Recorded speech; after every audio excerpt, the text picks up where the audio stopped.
Okay, so guys, andito na tayo sa trend. So I still have like 1 hour and 30 minutes. So advance tayo na 1 hour and 30 minutes. So guys, dahil medyo may time pa tayo, itry ko muna na igala kayo dito sa paligid para makita nyo yung itsura ng Paris. Though hindi talaga ito yung sinasabi kong pinakamaganda sa Paris, kasi pag sinabing Paris, usually magagandang building yung makikita nyo eh. Yung mga parang castle na vibe ba. Pero pag pinuntahan kasi natin ngayon yon, medyo malayo-layo pag linakad pa natin. Pero anyway, isa sa pinaka nagustuhan ko dito sa France, sa Paris, ay yung bike lane. Like ganito, kapag meron kang bike, may enjoy mo talaga yung paggamit ng bike. Kasi tingnan mo, ang laki nung bike lane, ang lawak, kumbaga parang ang smooth ba. Tapos maggagala ka, makikita mo gagandang building, tapos nagbabike ka, man. Ganda, grabe, solid.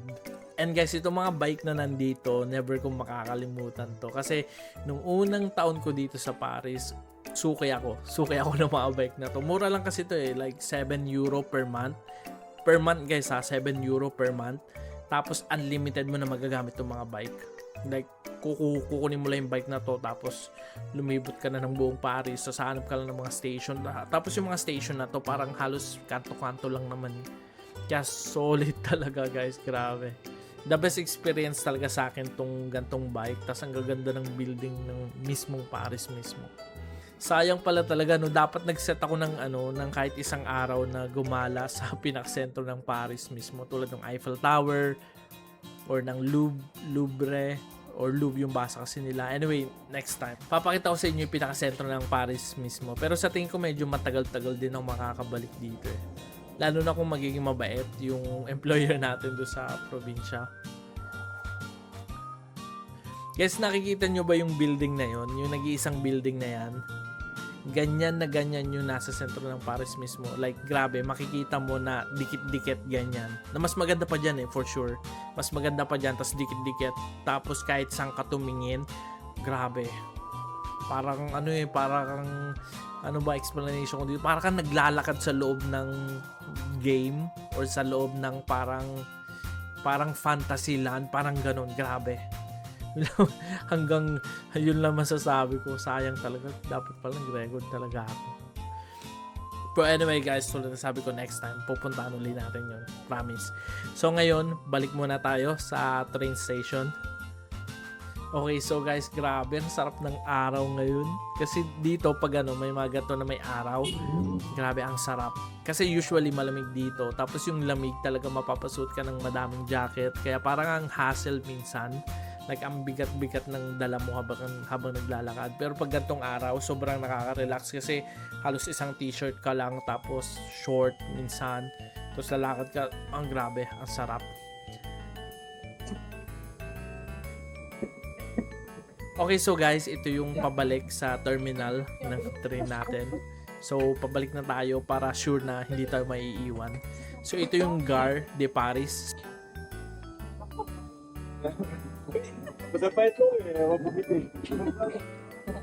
So, ayun si ate, tingnan na tumatakbo.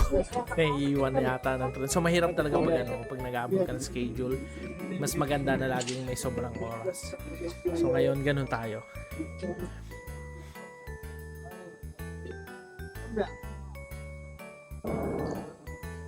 Okay, so guys, based sa ticket natin, I think ito yung train natin, number 17. So, ito yung train. And mukha siyang lumang train, no? Kasi ito, guys, ito yung pinakamura.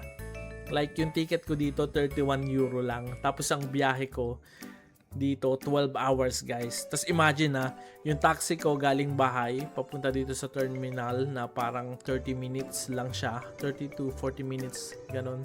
Ang nagastos ko, mga 50 euro na. So, ibig sabihin, mas mahal pa yung taxi ko kaysa dito sa tren. Okay, so guys, dito tayo sa pinakadulo ng tren.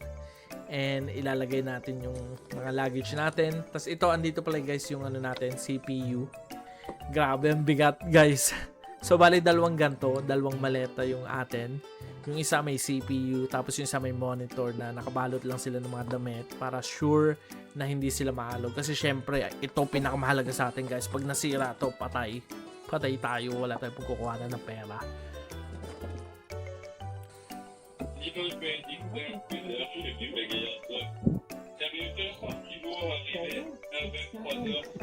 Also guys, ganito yung itsura ng pinakamurang tren. Unti lang yung tao, nice.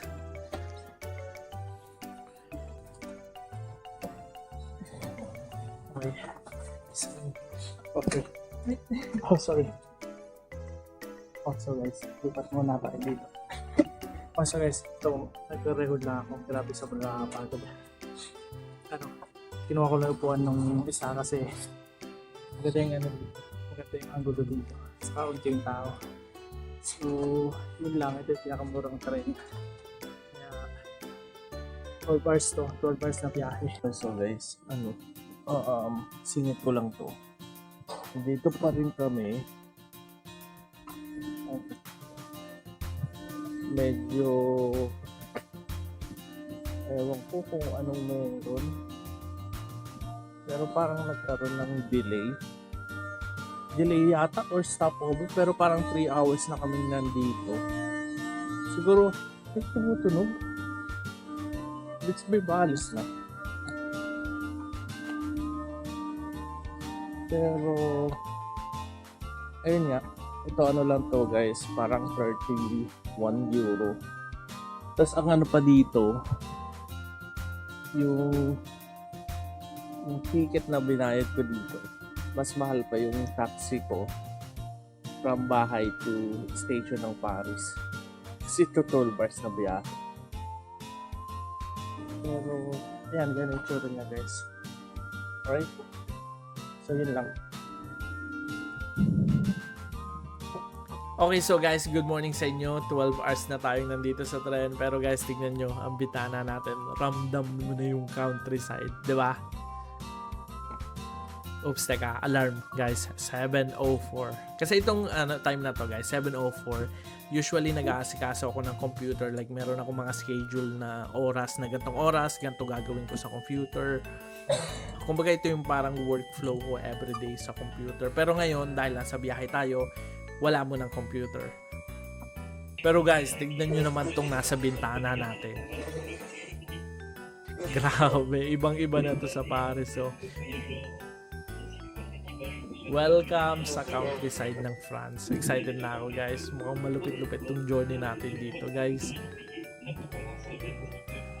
Tapos tingnan nyo yung itsura ng mga bahay. Ibang-iba oh. Ibang-ibang sa itsura ng mga bahay sa Paris. Pero grabe guys, sa view pa lang, panalo na. Paldong-paldo na, re-relax ako guys.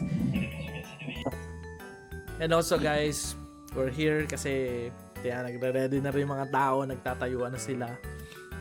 Oh yeah. Thank you. Sorry.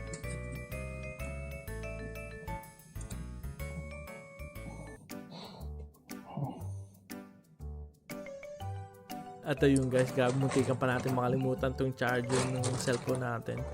Buti na mabait to si Neneng.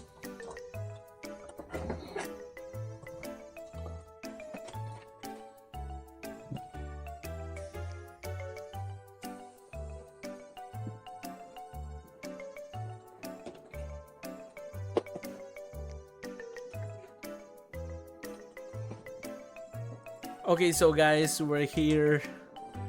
Okay, so guys, last na sasakyan natin ay yung bus na nandun. Pero malapit-lapit na to. Siguro mga 1 hour na biyahe lang to. Based dito sa maps na chinek ko sa cellphone. Kaso yun nga lang guys, palobat na rin tayo. Kaya yung next video natin ay for sure nasa bahay na tayo.